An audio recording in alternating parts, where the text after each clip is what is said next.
अब तक हमने बहुत सारे आईपैड देखे हैं, सैमसंग के टैबलेट देखे हैं, लेकिन इस वाले टैबलेट ने अपनी एक नई कैटेगरी बनाई। लेनोवो ने इसके अंदर एक गेमिंग फोन और एक टैबलेट को मिक्स कर दिया है, क्योंकि लेनोवो के अंदर जब भी लीजेंड जुड़ जाए तो समझ लेना इसके अंदर गेमिंग की आत्मा घुस चुकी है और अब ये आपको गेमिंग करवाए बिना नहीं छोड़ेंगे। काफी सारे गेमर्स के लीजेंड के जो लैपटॉप होते हैं वो टॉप चॉइसेस में होते हैं, लेकिन क्या टैबलेट से कोई गेमिंग करेगा भी? उस टैबलेट के अंदर कुछ ऐसे फीचर्स हैं जो नॉर्मली आपको किसी और टैबलेट के अंदर बिल्कुल नहीं देखने को मिलते। तो खोल के देखते हैं। एक नॉर्मल टैबलेट के बॉक्स से छोटा है इसका बॉक्स और काफी प्रीमियम सा फील भी आ रहा है। 2 टुकड़ों में होगी अनबॉक्सिंग।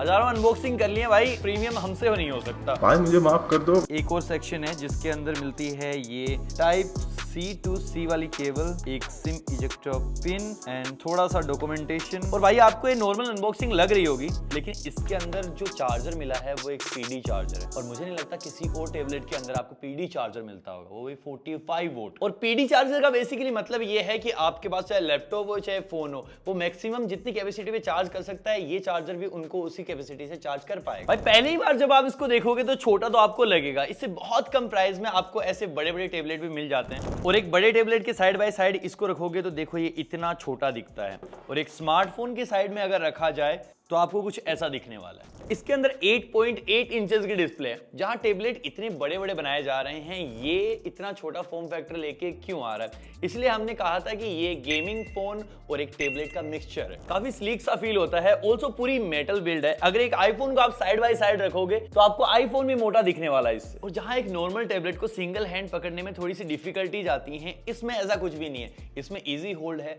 और बहुत अच्छे से कंफर्टेबल आपको फील देगा। हमेशा आपको टैबलेट को रखने के लिए एक बैग कैरी करना पड़ेगा, लेकिन इसके साथ नहीं। इसका साइज इतना कॉम्पैक्ट है कि आप इसको जेब में कैरी कर सकते हो। इवन तो आपके साइड वाली जेब में फोन डला हुआ है तो आप पीछे वाली जेब में भी इसको डाल सकते हो। बाकी डिजाइन पार्ट में एक मेजर कमी है, कनेक्टर पिंस वगैरह आपको नहीं मिलती, जिससे आप एक्सटर्नल कीबोर्ड वगैरह इसमें अटैच नहीं कर पाओगे। और ये एक ऐसी चीज है जो बहुत कॉमन है, सारे ही ऑलमोस्ट टैबलेट आपको देते हैं। और एक और चीज इसके अंदर स्पेशल है, यहाँ इसका चार्जिंग पोर्ट है, अगेन यहाँ इसका एक चार्जिंग पोर्ट है। और सोचो दोनों में एक्सटर्नल चार्जर डाला जाए तो क्या ये ब्लास्ट हो पाएगा? सोचो आपके पास जेब भी नहीं है तो आप ऐसे इसको कैरी कर सकते हो, और इसके लिए आपको अलग से कुछ भी नहीं लेके आना। चार्जिंग केबल तो दी है ना कंपनी ने। अब मुझे लगा था सच में ही अपने आप को चार्ज कर रहा है, लेकिन 49% पे लगा था 48 हो गया। भाई ये चार्जिंग जा कहां रही है? नीचे से निकल गया इधर। देखो मजाक की बात साइड में, लेकिन जब आप गेमिंग वगैरह कर रहे हो तो ये पोर्ट आपके काम आएगा। दोनों ही पोर्ट्स फास्ट चार्जिंग को सपोर्ट करते हैं और बाईपास चार्जिंग को भी ये टैबलेट सपोर्ट करता है। मतलब नॉर्मल डिवाइसेस बैटरी से चलते हैं, लेकिन यहाँ बाहर की बिजली से ही ये चलने लग जाएगा। इंटरनल बैटरी का कोई रोल नहीं हो। बाकी ये एक 144 हर्ट्ज का पैनल है। इसके अंदर डोल्बी विजन का भी सपोर्ट है। 98% DCI P3 कलर गैमेट है। कलर आपको बहुत एक्यूरेट दिखाई देंगे। बाकी ड्यूअल स्टीरियो स्पीकर्स हैं विद डोल्बी एटमॉस।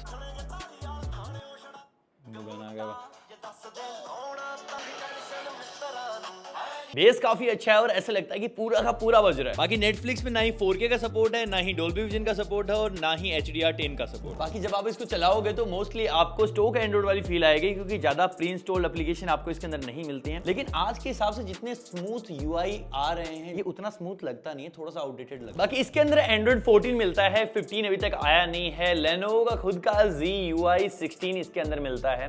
कितने साल और अपडेट मिलेंगे हमें नहीं पता। बाकी इसके अंदर स्मार्ट कनेक्ट जैसे फीचर्स में मिल जाते हैं। सोचो आपने ये टैबलेट अपनी मम्मी आजादी को दे रखा है, तो आप रिमोटली कहीं और से इसको कंट्रोल कर सकते हो, देख सकते हो। बाकी वायरलेसली आप इसको मिरर भी कर सकते हो। ऊपर की तरफ से नोटिफिकेशन पैनल में आप स्क्रॉल करोगे तो आपको माइक और कैमरा के 2 बटन मिलेंगे। इस पर आप सिंगल क्लिक करके माइक और कैमरा को डिसेबल कर पाओगे। बाकी बैक में 13 मेगापिक्सल का सेंसर मिलता है आपको प्राइमरी, और 2 मेगापिक्सल का मैक्रो है। एक्चुअल में इसका कोई यूज है नहीं, ऐसे डाल दिया। फ्रंट में आपको 8 मेगापिक्सल का सेंसर मिलता है, जिसके अंदर वीडियो क्वालिटी आपको कुछ ऐसी मिलने वाली है, जो डेफिनेटली काफी यूजफुल है। नॉर्मली टैबलेट्स में बहुत तगड़े कैमराज आप एक्सपेक्ट नहीं कर सकते, लेकिन जब आप गूगल मीट वगैरह कर रहे होगे, मीटिंग में होगे, तो आपको एक ठीक ठाक क्वालिटी मिल जाएगी, और लैपटॉप से तो एक्चुअली बेटर। और आप टैबलेट को नॉर्मली ऐसे हॉरिजॉन्टली यूज करते हो, इसलिए टैबलेट ब्रांड्स भी आपको कैमरा यहाँ पे सेंटर में प्लेस करके देते हैं, लेकिन इसमें यहाँ पे नहीं है। मोबाइल की तरह आपको यहाँ पे देखने को मिलेगा वर्टिकली यूज करना। बाकी डेफिनेटली यहाँ पे अगर कैमरा प्लेस होता है तो ज्यादा यूजफुल होता है। बाकी इस टैबलेट को यूनिक बनाती है इसकी परफॉर्मेंस, और वो पार्ट लिटरली इसका बहुत सॉर्टेड, क्योंकि इसके अंदर है स्नैपड्रैगन 8+ Gen 1, जो एक टाइम का एकदम फ्लेक्सिब प्रोसेसर हुआ करता था। बाकी ये एक गेमिंग टैबलेट है, तो ऑब्वियसली इसके अंदर गेमिंग मोड्स भी मिलते हैं। आपको एक एनर्जी सेविंग मोड मिलेगा सबसे पहले, क्योंकि इसके अंदर 6550 mAh की बैटरी है, तो एक्चुअली एक टैबलेट के हिसाब से छोटी है,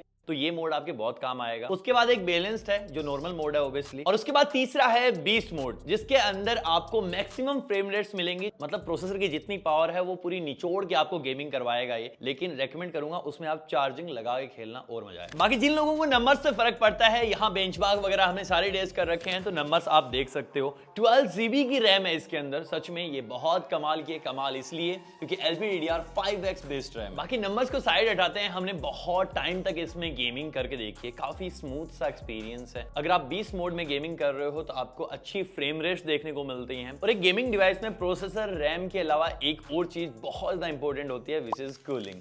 इसके अंदर वो पार्ट भी बिल्कुल सॉर्टेड है। अगर आप घंटों की गेमिंग कर रहे हो तो बहुत ज्यादा हीट नहीं होगा, जिससे आपको लैग वगैरह देखने को मिले। और नॉर्मली टैबलेट्स में आपको 60 FPS का सपोर्ट ही मिलता है, लेकिन ये गेमिंग के लिए स्पेशली बनाया हुआ है, तो इसमें 90 FPS का सपोर्ट आपको मिलता है। और इस गेमिंग एक्सपीरियंस को और ज्यादा बेटर बनाते हैं इसके हैप्टिक्स। लिटरली जब आप गोलियां वगैरह मार रहे हो, गेमिंग में हो, आपकी उंगलियों में वाइब्रेशन सा फील होता है, और वो एक्सपीरियंस आपको किसी प्रीमियम टैबलेट के साथ ही मिल सकता है। जेंशन इंपैक्ट में हमने घंटों खेल के देखी है और उसका एक्सपीरियंस भी सच में काफी बेटर है। कंटिन्यूअसली इसने 60 FPS मेंटेन करे हुए हैं। भाई एक एंड्रॉइड टैबलेट के हिसाब से तो सच में बहुत तगड़ा है। और इतनी देर आपको क्या लग रहा था, इतनी छोटी साइज देके इन्होंने स्क्रीन साइज में कंजूसी करी है? नहीं भाई, छोटी साइज का फायदा बताता हूँ। जब आप इतने बड़े टैबलेट को ऐसे करके गेमिंग कर रहे होते हो, उसको मूव कर रहे होते हो, तो इतना ईजी नहीं होता है। आप जब लेट के गेमिंग करोगे स्पेशली, तब आपको जायरो वायरो यूज करने में बहुत दिक्कत आएंगी, लेकिन इसके अंदर वो सारी चीजें नहीं है। एक तो आप कंफर्टेबली कर पाओगे, उंगलियों को ज्यादा स्ट्रेच नहीं करना पड़ेगा, और कंपैरेटिवली किसी स्मार्टफोन की आपको बड़ी डिस्प्ले भी मिलेगी। और क्योंकि क्या भाई छोटा टेबलेट है, तो आप इसको बाहर ले जाके भी खेल सकते हो। ब्राइटनेस अच्छी है तो धूप में सब कुछ विजिबल होगा। तो ओवरऑल बताऊं तो लेनोवो ने इस टेबलेट के साथ एक नया गैप ढूंढा है मार्केट में। बहुत सारे टेबलेट हैं जो आपको एंटरटेनमेंट पॉइंट ऑफ व्यू से बहुत कुछ दे देते हैं। एक बड़ी डिस्प्ले दे देते हैं, बैटरी डिस्प्ले दे देते हैं, चार उसके अंदर स्पीकर्स लगे हुए हैं, लेकिन इतने बड़े फॉर्म फैक्टर के साथ आपको गेमिंग में वो कंफर्ट नहीं आ पाएगा। भले ही अच्छा एक प्रोसेसर दे दिया जाए, लेकिन ये जो फॉर्म फैक्टर है जिसके अंदर आप बहुत अच्छे से सब कुछ देख भी सकते हो, गेमिंग भी कर सकते हो, और कंफर्टेबल भी है। साथ में कुछ प्रैक्टिकल चीजें जैसे गेमिंग मोड भी मिल रहा है आपको, बाईपास चार्जिंग भी मिल रही है। ये काफी बेनिफिशियरी होता है जब आप एक्चुअल लाइफ में गेमिंग कर रहे होते हो। और एंटरटेनमेंट पॉइंट ऑफ व्यू से भी उस लेवल का तो नहीं नॉर्मल टैबलेट जैसे, लेकिन नाखुश नहीं करेगा भाई, सेटिस्फाई कर देगा आप। लेकिन कुछ कमियां हैं जहां पे ये ज्यादा बेटर हो सकता था, जैसे UI जो है वो और ज्यादा स्मूथ और रिफाइंड किया जा सकता था। और क्योंकि ये एक गेमिंग टैबलेट है, तो प्रोसेसर जो है वो 1-2 जनरेशन आगे का हो सकता था। बाकी इसके साथ भाई वारंटी वगैरह नहीं मिलती आपको। कैसी अपमानजनक बातें कर रहा होता है। मजाक था यार, 1 साल की मिलेगी, और एक्सटेंडेड वारंटी चाहिए तो आपको लेनोवो की वेबसाइट पे विजिट करना पड़ेगा। बाकी वीडियो यहीं खत्म हो जाती है।